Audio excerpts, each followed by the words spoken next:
Besti. Ukaona iri baka. Nezuro yakarova Benfica ndakakutaurira sapota matimu anogona. Unokonda mbira uri pamani hu ndakakuudza. Mani ndio yedu kai inoroga. Yekujiwa iyi.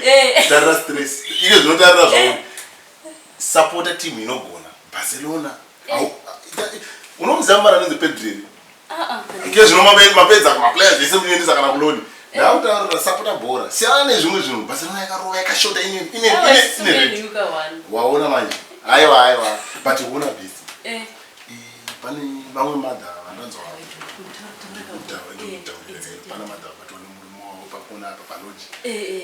Iwe chapisa nzendera munomu. Iwe ndinoonga kubasa vamachinzo. Chete seyo abatwa seyo. Iwe. Niko pindirwa vayenzo pindirwa madha vaive murume wavo ndongavatera nemota ndopano waona vari muLodge. Mukeza kuzo. Hai pakaipa. Hapana roho munhu era. Lucky enough ndekuti hapana vanoshanda vapo. Zvafana zvepa reception ndo zvazomira. But ameno pamwe mavideo anogona kuzolinka. But ameno but vaitika hondo. Vaitika hondo.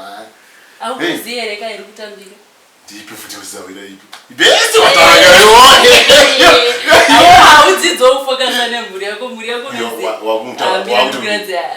Mukadzi wako akawa ndakatomona mulonje wangu. Wewe tasoona ona mukadzi wako. Shit man. Iwa chimina. Ona kutodza phone yangu. Usandiradze zvinhu zvakaiso. Ndi muno Barcelona. Wati ite mfokase nini mulenda. Ndakutomufonera so anga munhu. Usazorora mukadzi baba ndo. Anoenda. Wandiratidzire. Aiwa wangusha. Anotoenda.